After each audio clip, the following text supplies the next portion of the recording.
Austria के दारुल-हुकूमत Vienna में PTI international conference का इनेकाद किया गया, जिसमें पीटीआई के मरकजी रहनुमाओं समेत ओवरसीज कारकुनों की बड़ी तादाद ने शिरकत की। इस मौके पर मुकर्ररीन का कहना था, पाकिस्तान तहरीक इंसाफ इक्तदार में आकर आवाम के हकीकी मसाइल को हल करेगी। मजीद अहवाल बता रहे हैं कमर फारूक।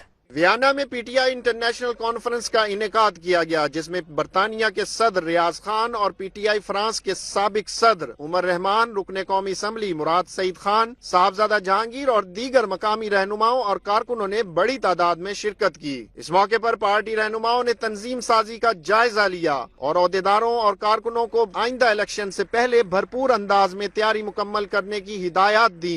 पीटीआई रहनुमाओं ने कहा कि ओवरसीज पाकिस्तानी 2018 के इंतखाबात में पार्टी अखराजात को बर्दाश्त करके भी पीटीआई की मदद कर सकते हैं, क्योंकि इससे पाकिस्तानी अवाम को फायदा होगा। इस मौके पर मिली तराने भी सुनाए गए। पीटीआई इंटरनेशनल कॉन्फ्रेंस में दुनिया भर से आए इंसाफियन पर मेजबान मियां खलील अहमद, सदर PTI Austria Khan Mashahid, chief organizer Austria की पूरी टीम और ऑर्गेनाइजिंग कमेटी एजेंडा कमेटी के मेंबरान को मुबारकबाद पेश की गयी।